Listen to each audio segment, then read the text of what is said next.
हिंदू धर्म में माता लक्ष्मी और भगवान विष्णु की जोड़ी सबसे पवित्र मानी जाती है। भगवान विष्णु जग का पालन करते हैं तो माता लक्ष्मी सुख समृद्धि देती हैं। माता लक्ष्मी और भगवान विष्णु को सदैव एक साथ ही देखा गया है।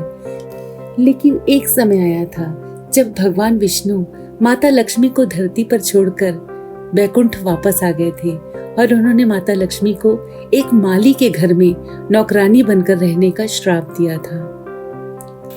इस पौराणिक कथा को जानने के पहले मैं बस इतना चाहूंगी कि आप मेरे चैनल को सब्सक्राइब कीजिए, इसे लाइक और शेयर कीजिए और साथ ही बेल आइकन दबाइए ताकि ज्यादा से ज्यादा लोगों तक ये बात पहुंचे और आपको समय समय पर नोटिफिकेशन मिलता रहे। एक पौराणिक कथा के अनुसार एक बार भगवान विष्णु ने धरती पर जाने का विचार बनाया, लेकिन जब वह धरती पर आने लगे तो माता लक्ष्मी ने भी उनके साथ धरती पर आने की जिद की और बोली कि उनको भी धरती की सैर करनी है। माता लक्ष्मी के काफी मनाने के बाद भगवान विष्णु उन्हें अपने साथ धरती पर ले जाने के लिए राजी हो गए, लेकिन उन्होंने एक शर्त रखी कि धरती पर जाकर तुम उत्तर दिशा की तरफ नहीं देखोगी, ना ही उस दिशा में जाओगी। जब भगवान विष्णु और माता लक्ष्मी धरती पर आए तो सूर्य देव उदय ही हुए थे और उसके एक रात पहले बारिश हुई थी, जिस वजह से चारों ओर हरियाली ही हरियाली छाई थी और धरती बहुत खूबसूरत नजर आ रही थी। धरती की यह सुंदरता देख लक्ष्मी जी इतनी मंत्रमुग्ध हो गई कि वो भूल गई कि उन्होंने विष्णु जी को कोई वचन दिया है और माता लक्ष्मी उत्तर दिशा की तरफ मुड़ गई और एक सुंदर से बगीचे में चली गई जहाँ सुंदर सुंदर फूल खिले थे। माता लक्ष्मी ने बगीचे से एक फूल तोड़ा और वो वापस भगवान विष्णु के पास आ गई। जब वो वापस लौटी तो उन्होंने देखा कि भगवान विष्णु की आंखों में आंसू थे। यह देखकर माता ने उनसे प्रश्न किया कि वो दुखी क्यों हैं। तब विष्णु जी बोले कि बिना किसी से पूछे उसकी चीज को हाथ नहीं लगाना चाहिए और उन्होंने माता लक्ष्मी को अपने वचन को याद दिलाया। माँ लक्ष्मी को उनकी गलती का आभास हुआ और उन्होंने अपनी भूल के लिए क्षमा भी मांगी।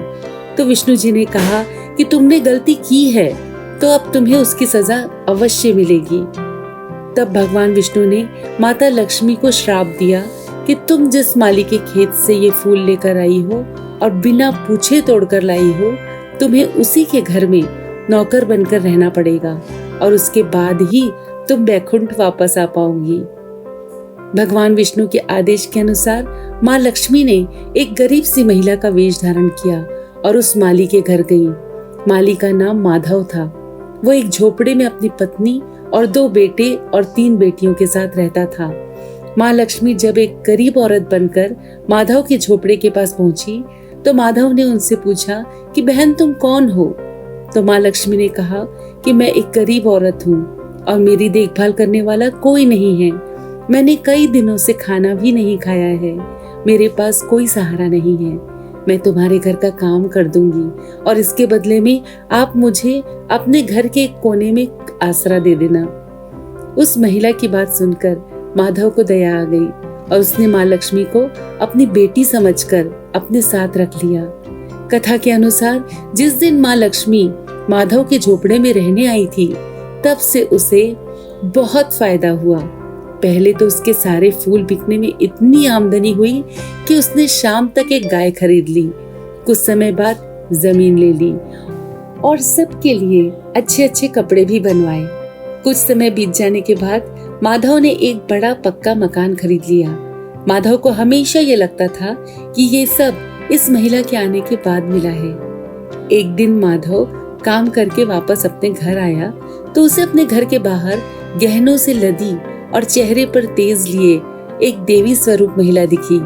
जब वह उनके निकट गया तो उन्हें पता लगा कि वो महिला उसकी मुंह बोली चौथी बेटी है। तत्पश्चात उसे पता चला कि उसकी चौथी बेटी स्वयं माँ लक्ष्मी थी। यह जानकर माधव बोला, हे माँ हमें क्षमा करें, हमने आपसे अनजाने में ही घर और खेत का काम करवाया है। हे माँ यह कैसा अपराध हो गया, हे माँ हम सबको माफ कर दो। यह सुन माँ लक्ष्मी मुस्कुराई और बोली, हे माधव तुम बहुत ही अच्छे और दयालु व्यक्ति हो। तुमने मुझे अपनी बेटी की तरह रखा। अपने परिवार का सदस्य बनाया।